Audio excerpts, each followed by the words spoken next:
Piastri, though, what would you say are the reasons here, Luke, for his real downturn in form? Because he was looking so comfortable, particularly after Zandvoort, after that DNF for Norris, and then now he really is looking uncomfortable. He's really, feeling the pressure now with 5 rounds to go, whatever it is. It's looking like a bit of a struggle for him to get to the end of the season and get this championship. Honestly, I'm not sure. That's the hardest part is like I'm not sure what changed. He still is finishing pretty well. That's the whole thing. It's like honestly, it really is just the past how many races at this point? I'm trying to remember how long ago Baku was. Um yeah, Baku was only 3 races ago. Okay, I'm not going crazy. Yeah, it's like it really is just from Baku forward that things have been so poor. He's has been doing well really up until now. And that's the whole problem. It's like Baku DNF, or he didn't finish below, or let's see. Okay, yeah. Last time he finished below third was in Canada up until Baku, right? He finished fourth in Canada, and then every single other position besides Australia was first, second, or third. And then suddenly we get to Baku where he DNF'd. Now he's gotten fourth and a fifth. And it's like, I don't know. I don't know if Baku specifically threw off his confidence, if there was some sort of, I don't remember if there was an upgrade package or something else that got brought along, but that's the thing. I don't know at this point. Like, it's really, really confusing to me because he's had a super solid season up until now. Maybe it's just his qualifying performance hasn't, maybe his qualifying performances haven't been quite up to snuff. I know at Baku he qualified pretty poorly. I think he qualified like like close to the bottom of like close to the bottom like P9 or P10. And we keep going on from there. I think that's kind of the only explanation I have right now. Otherwise, it really is kind of a mystery to me. Yeah, because something I've thought about as well is obviously last season at this part of the championship, he went on a bit of a rough run of form as well. He had a really good run again for those middle races of the season where he won his first race in Hungary, won in Baku as well, and was really looking, like a bit of a threat, if you like, in terms of an outsider, in terms of the standings. But then yeah, he reached, I think it was Singapore, and then that was a bit of a run of poorer, shall I say, results last season, and he Yeah. didn't really get a good result I can remember off the top of my head for the rest of the 2024 season. But then obviously that reset going into this season, and bang, was straight on the pace.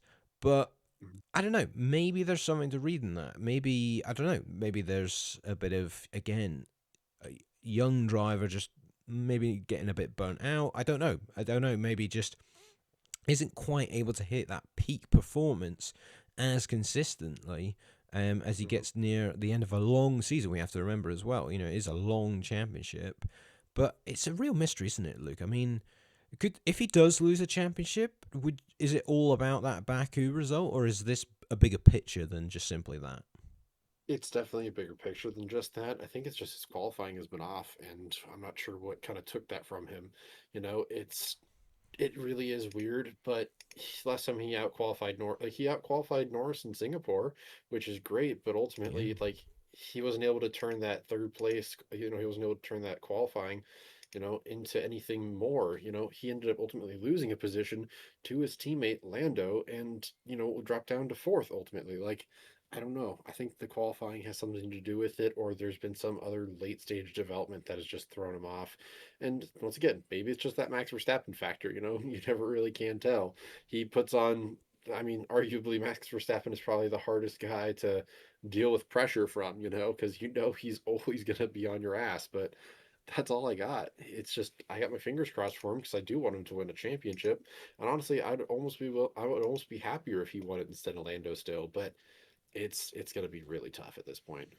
Well, speaking of Lando, he obviously has had a good run of results in terms of versus Piastri, but he himself obviously hasn't won recently because of obviously Verstappen winning these bunch of races in a row now.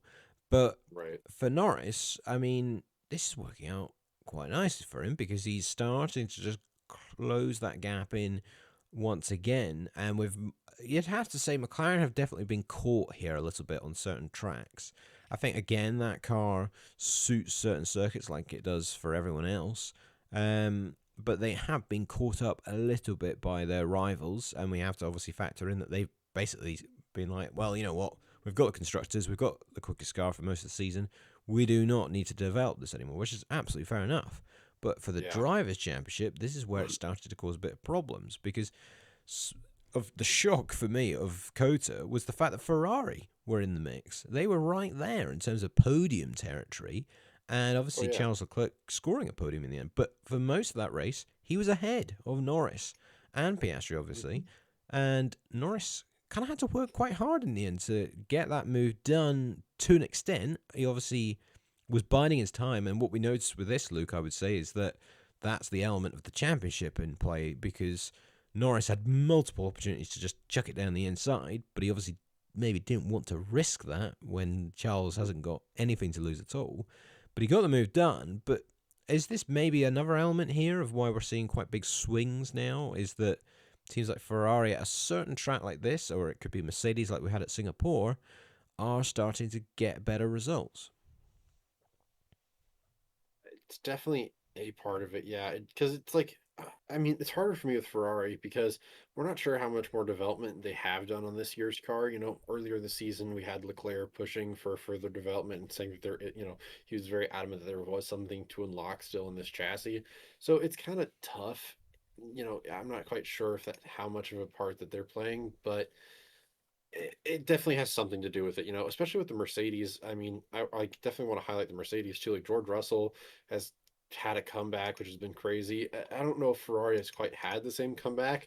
It's like maybe they've had a steady improvement, but I feel like George Russell just went woo just a little bit. So honestly, it's more the Mercedes for me than the Ferrari that's kind of causing a little bit of a shift right now. Sure.